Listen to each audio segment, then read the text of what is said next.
All right, Marcos, man, welcome to Hair Metal Mixtape. Thanks for having me. So glad you can join me for some Q&A about your band, Here Lies Mann. I know that you're jet lagged from getting back from Mexico, I believe, right, with Antibalas. So I really appreciate you doing this for me right now. Well, considering we've known each other most of our lives, it's all good. Awesome, dude. Awesome. So we'll just jump right in though. That way, we don't get too lost and we don't have that much time. So, and this is actually going to be broadcast later today, dude. So it actually is happening today, which is great. So now, Here Lies Man's sound in music has been described a couple of different ways when I did a little bit of research. And I often encountered the same expression everywhere, right? It says if Black Sabbath played Afrobeat or if Black Sabbath was from Africa, or is this a description you kind of came up with and use, or did that kind of get tagged on to you? Well, I mean, I think for like the label and the PR people, like they need something that's easy to grasp.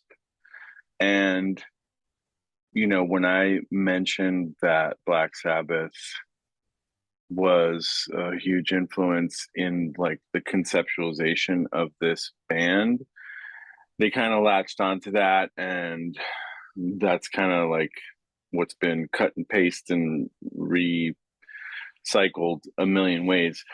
um but yeah, the idea was like to do this like Afro rock band, just like basically take Afro beat and just like focus it around the guitars and turn the volume all the way up. Nice. And I take it that Black Sabbath and Afrobeat aren't the only influences that come into that sneak into Here Lies Man. Yeah, I mean, no, absolutely not. There's I grew up being into like punk and new wave and art rock, and so that's all there, and psychedelic rock, and it's there's lots of different layers, so they're all there. So that's what I was going to get to next. Basically, the origin story of Here Lies Man. Like, how did you end up? I mean, I kind of know, like what you said, I've known you for so long, so I kind of know this path you've been on. But I mean, what kind of like what turned on the light there for that sound? Like getting. I know you were really involved with the Afrobeat thing though, but how did the Here Lies Man thing kind of come to fruition, if you will? So I mean, I growing up, I was a rock kid. So as I became an adult and started playing all different kinds of music, and I joined Antibalas and really just got deep into West African funk.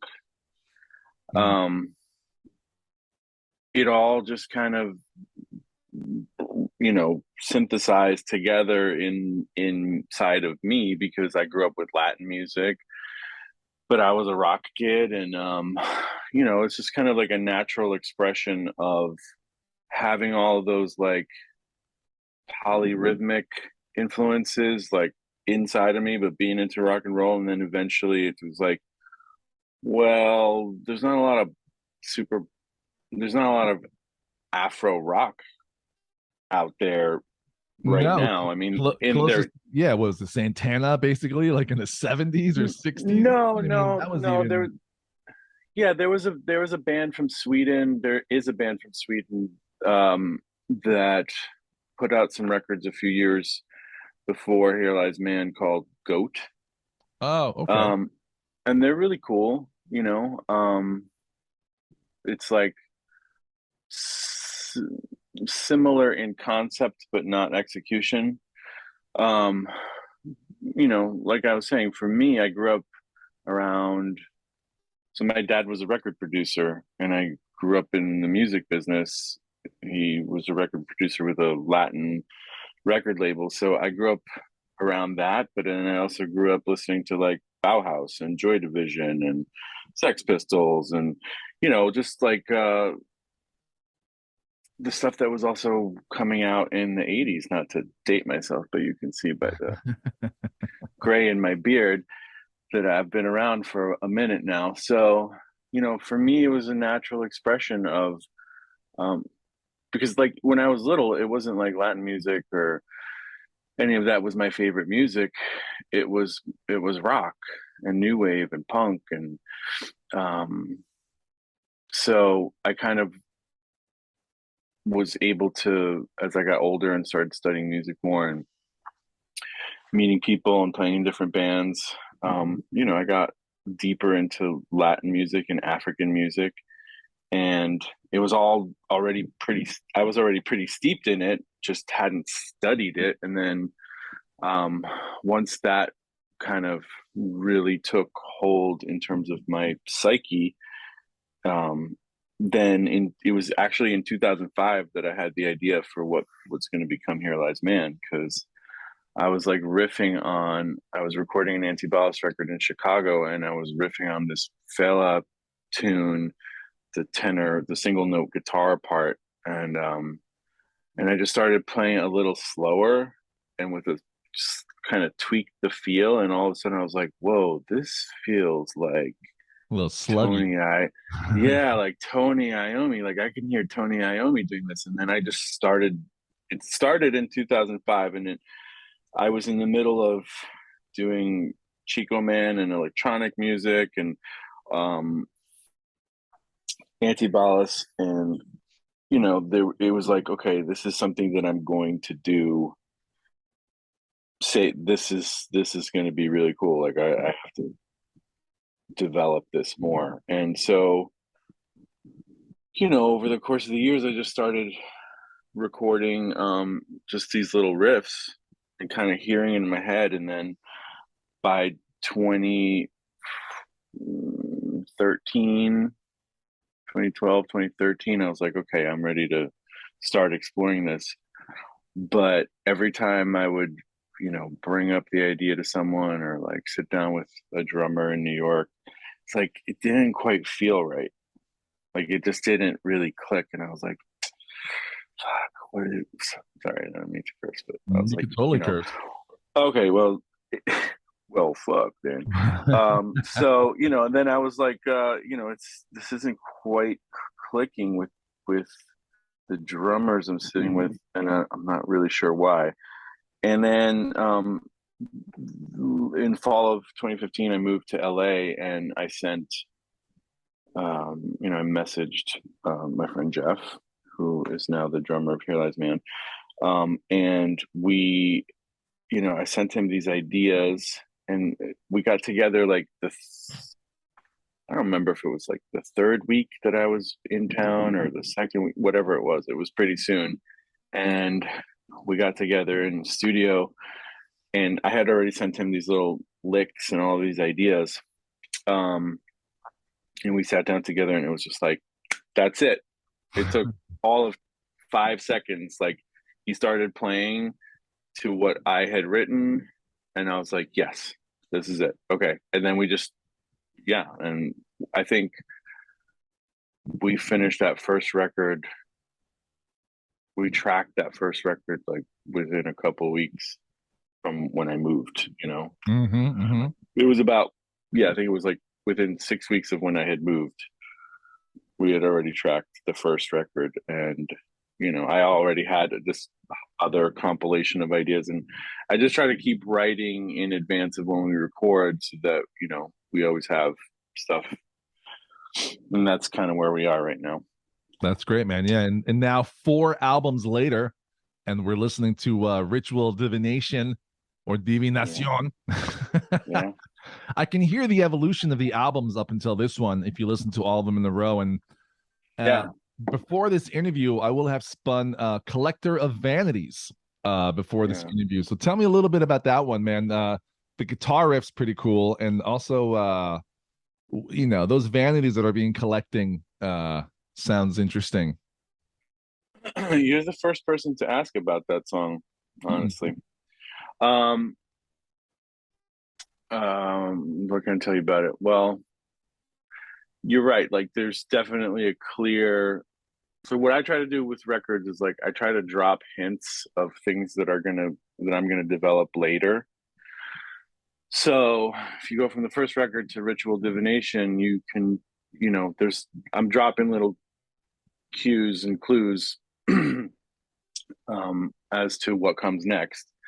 And with that tune, that tune was kind of like a reflection on the social media culture, and the vanity involved in that. I'm Mm. not much of a social media guy. I know that it's, some people, they're just very natural at it. It's not like the first thing that occurs to me, like, oh, I should snap a picture of this breakfast, or like, let me, like, let's, I don't know. It doesn't have to be breakfast, man.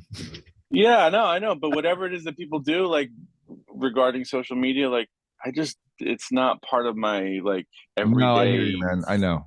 It's a lot field of of work. awareness. It's a lot of work. And I'm just, usually just doing my own work. So it's Yeah, like, dude. I I know, know. I know that it's a necessary thing.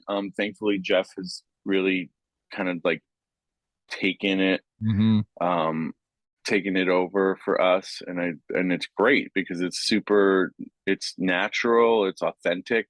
I guess that's the thing. It's like it just feels inauthentic to try to present, um, you know, life a certain way if it's not that way, or I don't know, whatever, man. I don't. It's just not something I spend a lot of time on. So, um, but I am on it. I'm just Right, not right. like necessarily like putting the work in chopping, editing videos, or and for since the advent of it, I'm like, oh, I really need to do this.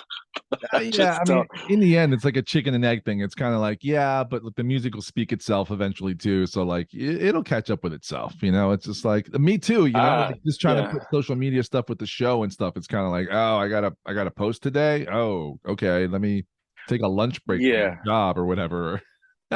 right, yeah. And then for some people, it's like a totally natural and authentic expression of how they live. I think, I don't know, Yeah, but either way, there is something that's kind of aggravating about it when it's just like, oh, this is just the highlight reel of this is like the pretend highlight reel of your life. right. I love when they show like the Instagram version and then reality Reality. when they do the side by side, because that's like, yeah, that's exactly. So We've been doing that our whole um lives, dude. Like playing in bands or like touring with bands. We know the reality. It's like you see one thing on TV, and next thing you know, you're backstage with a lot of penises drawn on the wall and some hummus and a 6 pack of Miller Lite. And that's pretty much what you yeah. get, man. You're getting exposure. Yeah, I mean, for me, like the reality was like I spent, 10 hours at the airport yesterday in Mexico City, kind of being like, fuck, man, why did they book my flight so late? Why did I have to get up so early? I wish I could sleep. That's the reality, but I Yeah. don't, that's not like a marketable. I guess if I was taking pictures, like cool pictures inside the airport, then I could be like, awesome. But it's Yeah. rough. It's rough. And the reality of being a touring musician, it's not like the movies. It's not like Instagram. Yeah. And you know better than most how different it is when it's your band traveling or when you're traveling in a band. I mean, like Yeah. Yeah. for instance, one of the bands that's a friend of the show here, Wild Street. I mean, he was going to go to Mexico finally, and the rest of his band said no, and they all quit, and he had to go to Oh wow. Mexico by himself and basically get a band there to play his shows. That's a lot That's different than that. like you're a paid Yeah. musician or whatever. So there's a lot of Yeah. mistakes either way. Yeah. I mean, good on him though. That's pretty smart and cool that he was able to find a band. Right, right. That's pretty cool. So moving on, man. At the end of the mixtape, I always love to play a tune from the opening interview. So I'm going to be spinning "Come Inside," which I thought was a Yeah. really cool song, man, with that opening beat. Um, Yeah. I like it, man. Tell me a little bit about "Come Inside." What's that about? So that tune, JP brought like the main parts of that tune. And JP's the bass player. And, he's coming from like a different musical world. Um, I don't think I can speak exactly to his influences, but like I know he was like a huge Change Addiction fan. Hmm. And yeah, so we just started riffing on his ideas, and then I was listening to this band Haunt, Okay. Trevor Church's band, and he's just got so many of those like tasty new wave of British heavy metal kind of Hmm. approach to the guitar, and so the like there was just these little references that were kind of like, okay, so I'm gonna like point back to this other thing, but it's done in my way and in this other way, you know what I'm saying? So because Right. like I wasn't, when I was a kid, and the hair metal, like, not the hair metal dudes, but the fans of, the new wave of British metal, Right.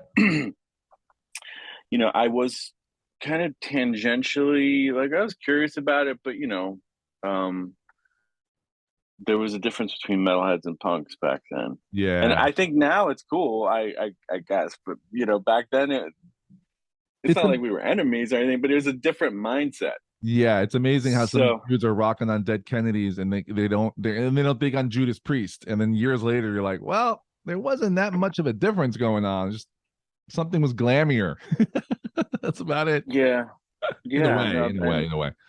I think when you're a kid and when we were kids, while this was happening, people were in camps. They were in their own self-identifying Right, groups. right. So, like I said, so like with that tune, it's just like there's kind of this like mix of that like punky energy, but I'm also trying to reference that metal energy from back then. So, um, the thing with Here Lies Man is like there's not, the lyrical content is meant to be rhythmic and kind of like function like another instrument.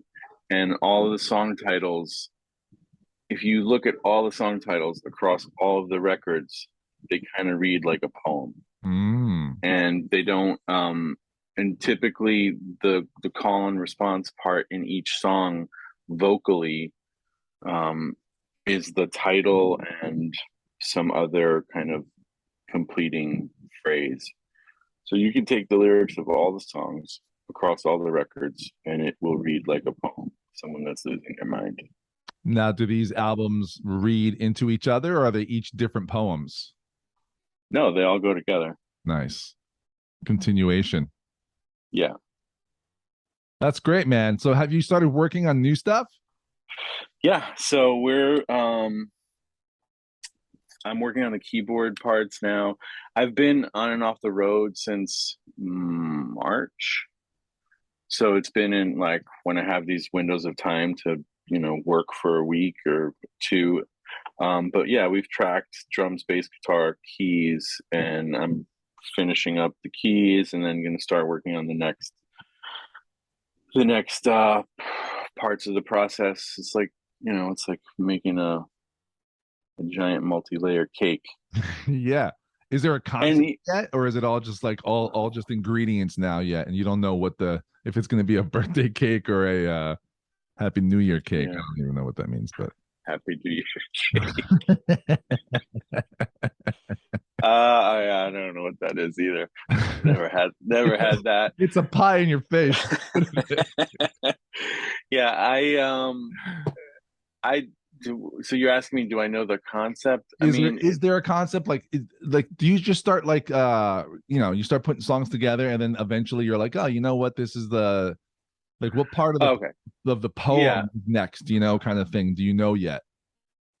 I don't always know that going in because like we recorded basically 2 albums worth of material, and Mm, then I had to go, and then I've started like whittling it down. So I okay. have to like put it into a 40-minute album when I had 80 minutes of music.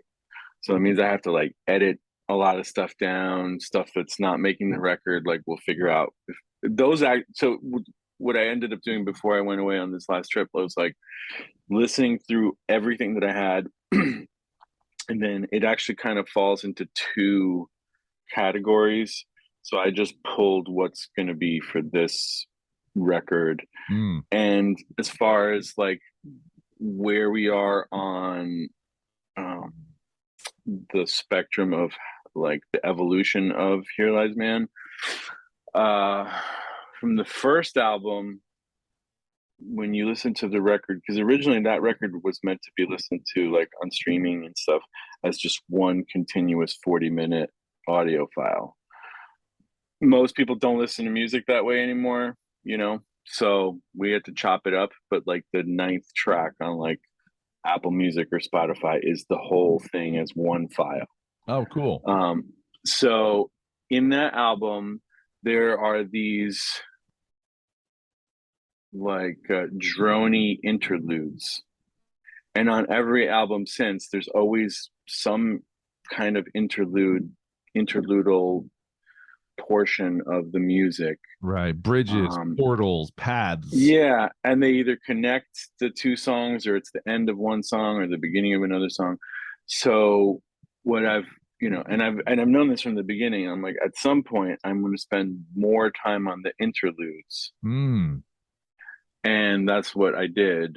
So what you're going to hear is definitely the interludes kind of fleshed out a little bit more sonically, and spend a little more time in that space.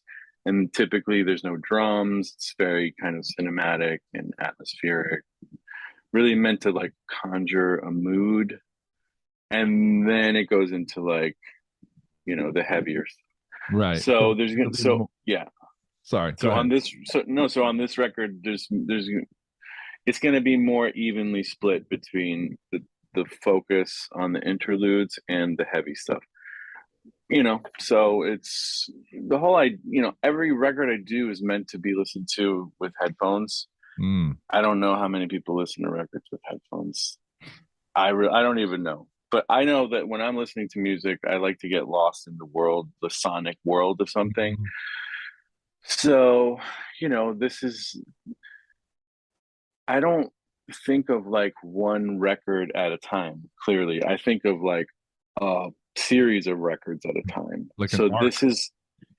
so this record is really meant to complement the listening experience of all the records. Mm. And I know people think of like, well, this record, and then they categorize everything in terms of the world of this record. But for me, they're all connected. So it's all one long, super long Gotcha. piece.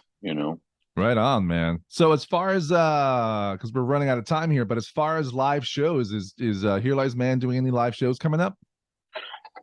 I we don't have anything right now, just because man, we're still trying to Mm-hmm. just get caught up with recording and stuff. But that is the plan for next year, is to start, playing out again and getting back on the horse.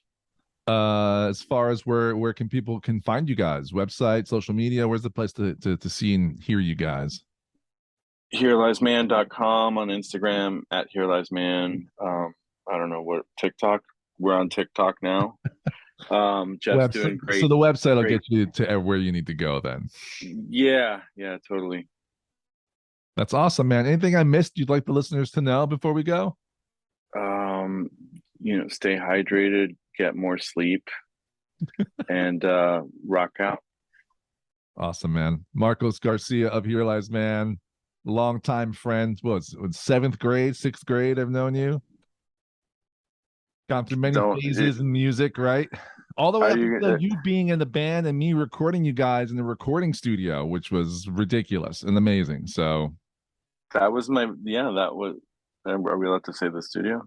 yeah, dude, Power Station Studios, man, New York Yeah, City. yeah. That was like, we were what, it's 18, 19, 19, yeah, dude, we were nothing. 18 or 19. That was my first experience in professional, like recording in a professional studio, and that was top notch studio.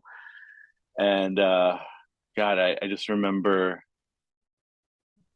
being able to track so many vocal harmonies. We did so many vocal. We did we did so many vocal harmonies on like one of these tunes, and it was like, when we listened back, it's like, whoa, this kind of sounds like a car commercial now. Yes, we called it the car commercial mix. Right, because we didn't up until that point, I only ever had a 4 track, and I wasn't, I wasn't really good at like, what is it, ping ponging or bouncing to Yeah. down to 1 track. I was Mhm. just kind of limit myself to the 4 tracks or sometimes 5 or 6. But man, having that many tracks, and it was on 2-inch tape. Yeah, amazing. I mean, people were recording to computers then, weren't they? Or no, not yet. It was very primitive, very primitive. Yeah, it You was had still like, it was still it was still 2-inch tape, which we are yeah. now really dating how old we are at this Yeah, I point mean, there was because like some producers that were doing jazz on like half-inch 32 track Sony digital tape, and that was a big deal. And then there yeah. was like the dudes that used to come in that would like produce prints, who were like known as the computer guys, who were doing like early versions of like No, Pro no, no. Tools They stuff. yeah, they were doing digital because I remember Sting's record was like the first Mhm. all digital record, and I think I was in like 7th grade or something, Yeah, that was a sixth, big deal. seventh grade. But digital Yeah, that also meant digital tape too. right, right, right. That's true. So, all right, man, we got to land this plane, dude. Yeah, yeah, seriously, because we could talk forever and reminisce about. Yeah, But listen, cool. man, let's do Thanks. this again when the new album comes out or is about to drop, and then we can play something off of it and hang out some more. All right, sounds good. Thanks for having me. All right, dude. Thank you so much, man. And get out there, guys. Get this album that's behind me, Ritual Divination. There it is. Right here. There it is. There we Right go. there. There we go. There it There we is. go. Yes. I have it on vinyl. I have it on everything. We need it on cassette though. So we'll get that next. Yeah, yeah. They should make it soon. Hopefully. Awesome. Marcos All right, Garcia. man. Thank you so much, dude. Have a great rest of your day and get some sleep. Thanks. All right, Thanks, man. man. Love you, man. Peace. Peace.